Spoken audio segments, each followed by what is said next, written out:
Sangwa amahoro nshuti mukunzi wowe ubandanya kubana natwe ngaha kuri ino mboneshakure igushikiriza amakuru, inkuru kumwe n'ibiganiro bigezweho biriko biravugwa irya nino mu gihugu cacu c'Uburundi ndetse no hakurya y'imbibe z'igihugu c'Uburundi mu yandi makungu ya kure. Ntunyemerere nkuhe kaze, ndaguhaye mwaramutse cange mwiriwe bivanye n'aho uherereye kuri uwu munsi wa kabiri w'igenekerezo rya 29 z'ukwezi k'umunani umwaka w'ibihumbi 2023.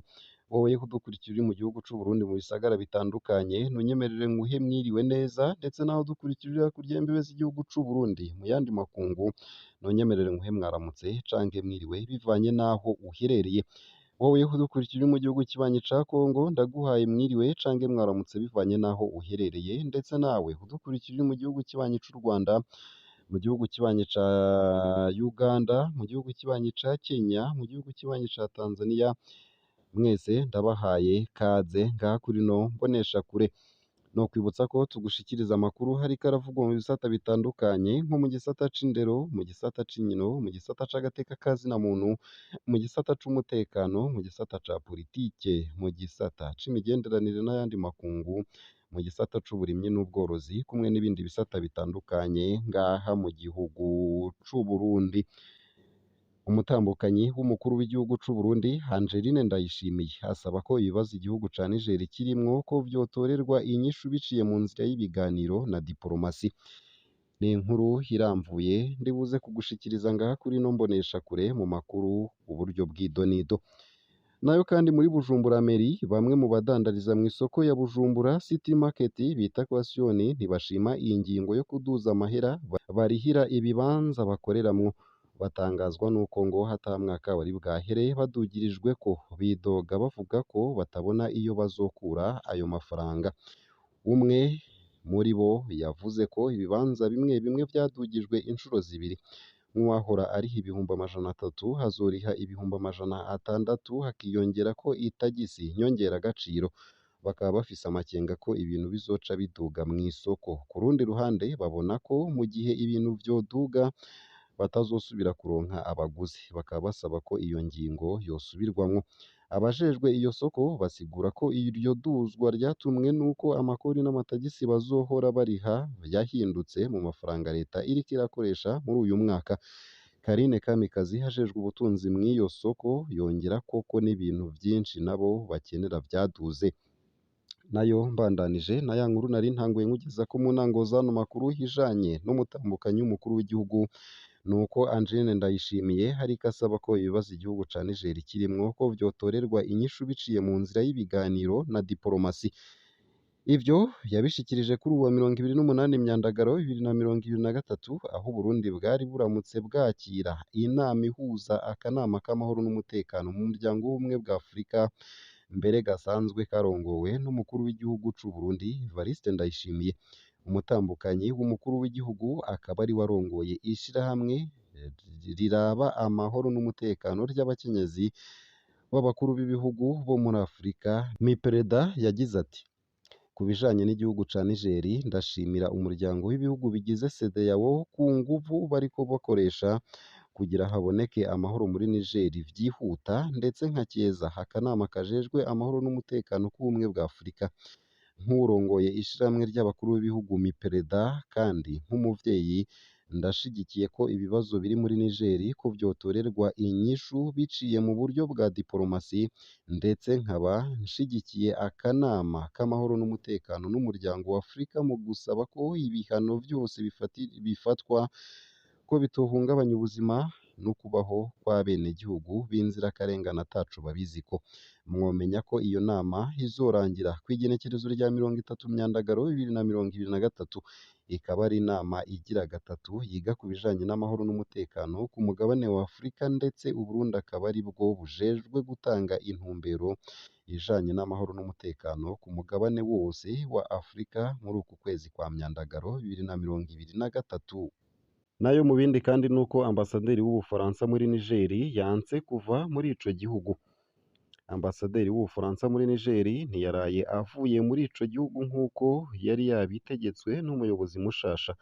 Mw'ikete yashikirijwe ku munsi wa gatanu, Ambasaderi Sylvain Ite yarahawe amategeko yo kuva muri Niger mu kiringo c'amasaha 48. Ni nyuma y'aho umushikiranganji w'imigenderanire n'amakungu wa Niger amwagirije kuba atitavye inama yari yatumiwemwo n'ibiro vyiwe. Mw'ikete rimwirukana harimwo ibirego vy'uko igihugu c'Ubufaransa kigira ibikorwa biteye kubiri n'inyungu za Niger. Perezida Emmanuel Macron kuri uno munsi wa mbere twaraye turangije akaba yaratangaje ko ambasaderi Ite agiye kuguma muri Niger naho yategetswe kuvayo. Yaneguye ashimitse abagize kudeta muri ico gihugu, yongera ko Ubufaransa atari umwansi wa Niger. Kuva perezida wa Niger yari yatowe mu nzira ya demokarasi akuwe ku butegetsi, umusirikare ategeka ico gihugu muri iki gihe hamaze iminsi ashira ahabona imyidogo y'abanyagihugu ku gihugu c'Ubufaransa. Yarongeye yitura abasirikare b'Abarusiya bo mu mugwi wigenga wa Wagner kugira bafashe igihugu ciwe.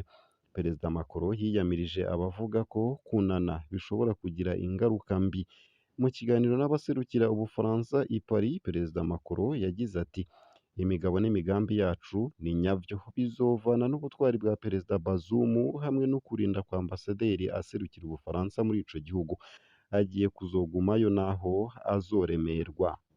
Kandi hariko hibazwa bati ese ni icahe igihugu cahaye ibirwanisha ikindi hagati ya Afurika y'Epfo n'Uburusiya?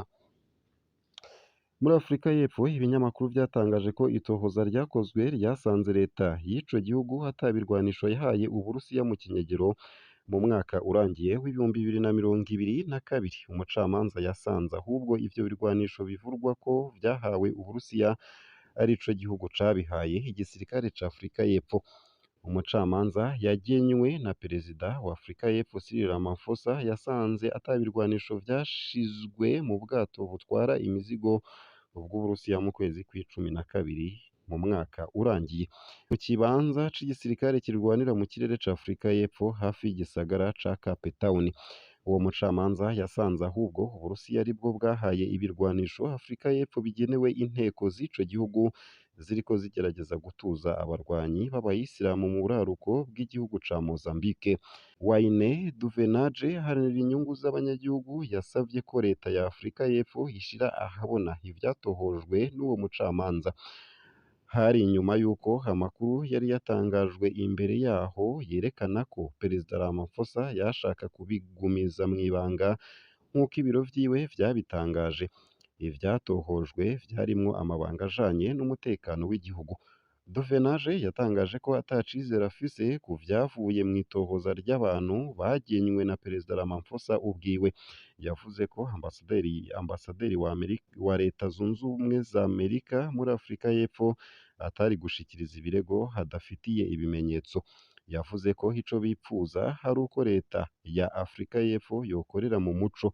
Duvenage yavuze ko mu gihe cose Perezida Ramaphosa adashize ahabona amakuru yose afise, hazokwama hari amazinda n'urukurukuru kuko ata cizere abanyagihugu bafitiye leta ihari muri iki gihe, kandi bafise impamvu zitari nke zo kutayigirira icizere.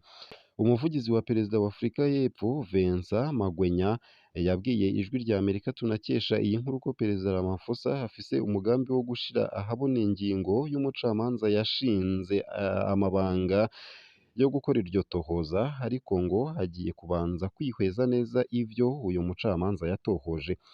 Itohoza ku vyerekeye ikibazo c'ibigwanisho Afurika y'Epfo yoba yarahaye Uburusiya ryakozwe inyuma y'uko ambasaderi wa Leta Zunze Ubumwe za Amerika Reuben Burigeti asohoye itangazo ari i Pretoria mu kwezi kwa gatanu k'uyu mwaka w'ibihumbi 2023 ryavuzweko cane mu makungu. Burigeti yagize ati: kuba Afurika y'Epfo yahaye ibirwanisho Uburusiya bitwawe mu bwato bw'ico gihugu bwari bwagiye ku kivuko c'ahitwa Simon's Town muri Afurika y'Epfo ni ibintu bidakwiye kwihanganirwa. Ntanyeka ko ivyo birwanisho vyatwawe mu bwato bw'Uburusiya. Nshobora kwemeza ata mazinda ko ivyo bintu vyabaye. Burigeti yatangaje ko ivyo birego bifatiye ku makuru y'iperereza ya Amerika. Yavuze ko vyongereje icuka kibi hagati ya Afurika y'Epfo na Leta Zunze Ubumwe za Amerika cari gisanzwe gihari kubera imigenderanire ikomeye Afurika y'Epfo ifitaniye na leta ya Perezida w'Uburusiya Vladimir Putin. Bamwe bashingamateka n'abakenguzamateka ba Kongere ya Amerika bari basavye ko Afurika y'Epfo yirukanwa mu mugambi wa Amerika wa AGOA worohereza ubudandaji n'ibihugu vyo ku mugabane wa Afurika.